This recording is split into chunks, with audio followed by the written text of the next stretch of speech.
President Obama sends more US troops to Afghanistan to help with the opium harvest. Security. In the UK, Bank of England calls for anal lubrication. Printing money. Quantitative easing. Revolution unnecessary, say shadowy puppet masters. A little unrest maybe, but we can handle you. Hello, powerless minions. Welcome to the fucking news. I'm fomenting discontent. Here are the headlines tonight. President Obama has announced he's sending 17,000 extra troops to Afghanistan to help raise the price of heroin on the world market. Stamp out opium production in Afghanistan. What's that? Isn't that the same thing? USUC is a victim of its own success with regard to heroin production in Afghanistan. The Taliban virtually eliminated it, and then after the US invaded, opium production soared, year after year. The price dropped across the world, and a gram of heroin can now be bought for as little as £25, with the average price somewhere between 40 and 50 per gram. In 1998, the average was 74, so if we want to pay off our collective bailout debt with drug money, that will never do. President Obama went on not to say, drugs make a lot of money, unless they're legal, and there are lots of them.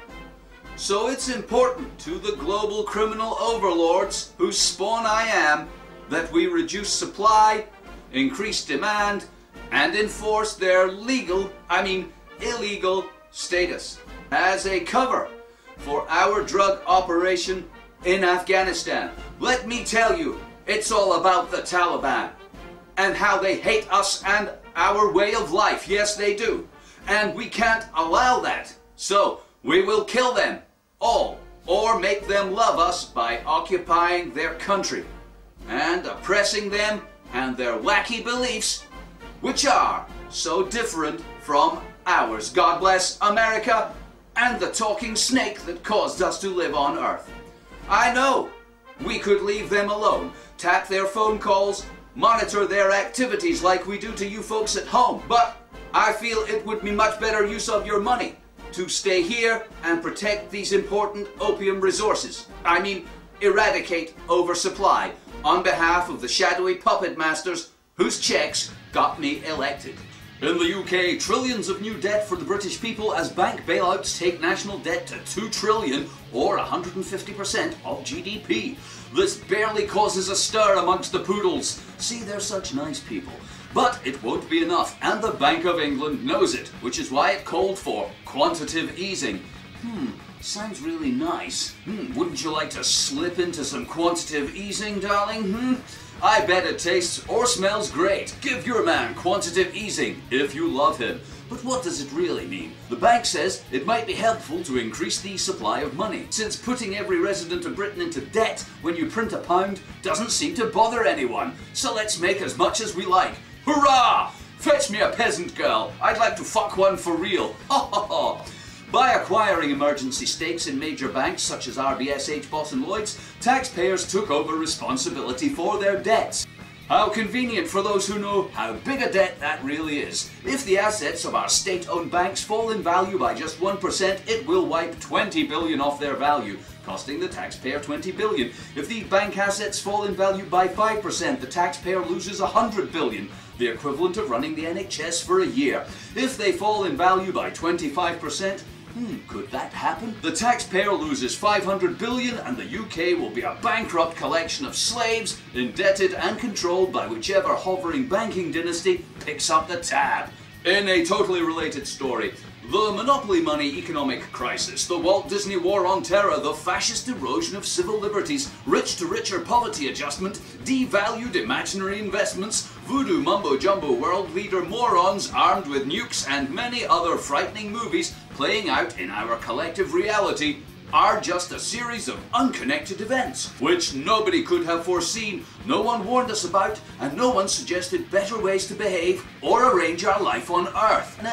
None of these events have any connection with dynasties of powerful wanking families, banking families, or the web of royalty stretching back 1,000 years. They don't. And you'd be a fool or a communist to think so. Although these people have the power to control, manipulate, manipulate and or influence most of the trade, government, religion and media of your country, and historically they have a very bad reputation for that sort of thing, they're not doing it.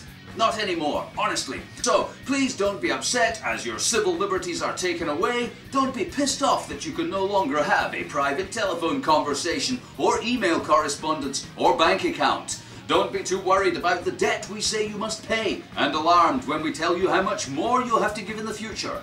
Try not to let it get to you that we lied about going to war, and many other things. Repeat, repeat, repeatedly. And that all your political leaders believe in imaginary beings and want to destroy the planet simply to make money.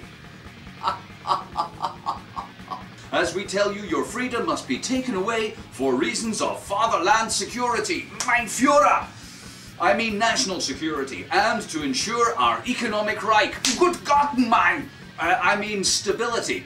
Multi-trillion-dollar or pound bailouts that place your lives and the lives of your children and their children's children under the yoke of debt, taxation and servitude are necessary to meet the global demand for slavery. I mean growth. In debtalism. I mean capitalism.